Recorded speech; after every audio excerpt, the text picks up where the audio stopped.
वरहमतुल्लाहि वबरकातुहू। बड़ी खूबसूरत जानकारी के साथ मैं सूफी आफ्ताब मेरा चैनल में आप सभी का इस्तकबाल करते हैं। ये दास्तान शेख अब्दुल कादिर गौस पाक जिलानी सरकार की है।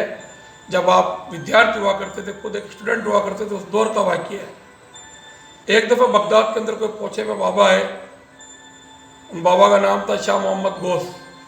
उनके बारे में ये था कि वो अपने आप ही आ जाते, अपने आप ही गायब हो जाते, अपने आप ही प्रकट हो जाते, सामने आ जाते।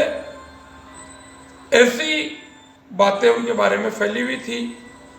तो शाह मोहम्मद गौस साहब के दीदार के लिए शेख अब्दुल कादिर गौस पाक जिलानी सरकार, जब विद्यार्थी थे, लड़के ही थे वो, उनके एक दोस्त थे इब्न सका, एक थे अबू सईद अब्दुल्ला। तीनों ने प्रोग्राम बनाया कि अपने चलते और बाबा को देखे तो सही कौन सा बाबा है, क्या है। चाह रहे थे मिलने के लिए।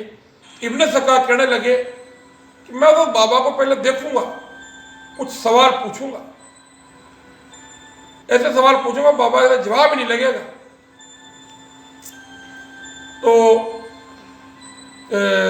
अब ये जैसे अब सवाल अगर वो पूछेंगे, बाबा की जांच करेंगे, तो मैं आपसे पूछता हूं कि एक वली की जांच तो वली करे, आम आदमी की क्या बिसात।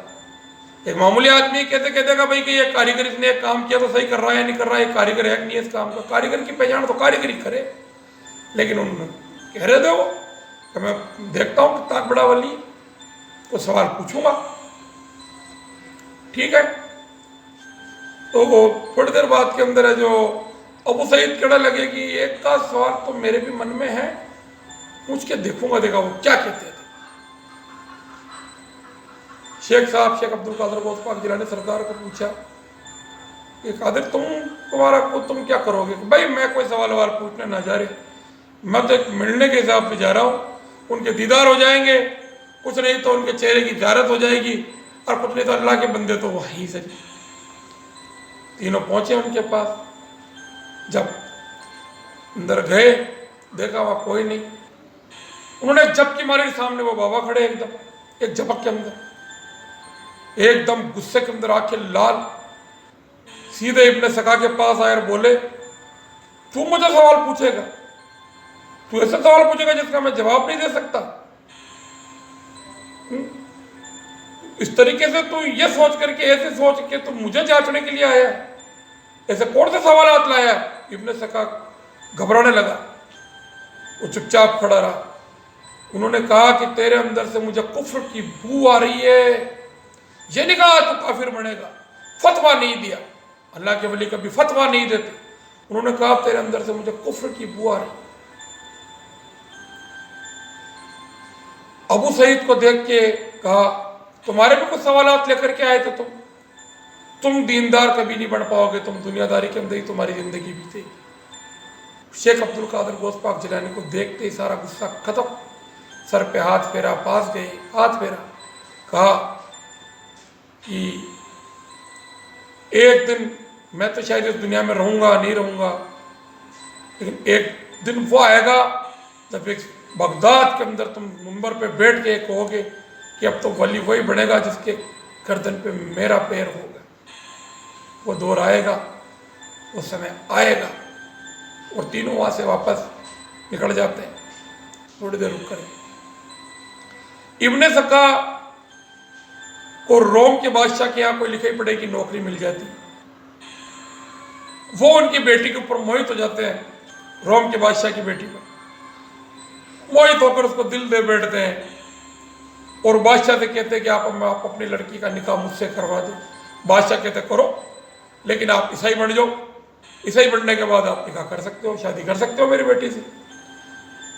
इब्न सका ने उस मोहब्बत के अंदर वो सारा उनकी दीनदारी का दिमाग से निकल गया और उन्होंने निकाह कर ली। निकाह करने के बाद में बुखारी शरीफ में आता है, रिवायतों में आता है कि समय के बाद ऐसा टाइम आया जब नाक से कीड़े निकलते, मुंह में घुसते, मुंह से कीड़े निकलते, उनके नाक में घुसते, उनके जीते जी, ऐसी कंडीशन उनकी हुई, ऐसा कुफ्र उनके ऊपर आया। अबू सईद को भी यमन के बादशाह के यहाँ वजीर की नौकरी मिली। وہ بھی وزیر کے یہاں وزیر کی نوکری کرتے کرتے دولت تو اتنی ہو گئی کہ ان کے بچے دولت میں کھیلتے تھے، لیکن کبھی اٹھ کے فجر کی نماز بھی ادا نہ کر پائے۔ اور شیخ عبد القادر غوث پاک جیلانی سرکار کے بارے میں تو کیا کہوں، وہ تو ساری دنیا، ساری کائنات کے سامنے ہے۔ تو کبھی کسی ولی کے لیے منہ سے غلط نہ نکالے، کبھی کسی پیر کو جانچنے پرکھنے کی کوشش نہ کریں۔ آپ جتنا جانتے ہو آپ کے لیے کافی ہے، وہ جتنا جانتے ہو ان کے لیے۔ محبت سے بیٹھو گے، محبت سے پاس جاؤ گے تو سب کچھ ملے گا، اور جانچنے پرکھنے کے حساب سے، ناپنے کے حساب سے جاؤ گے تو کچھ بھی نہیں ملنا ہے، اور آپ ان کو ناپ بھی نہیں پاؤ گے۔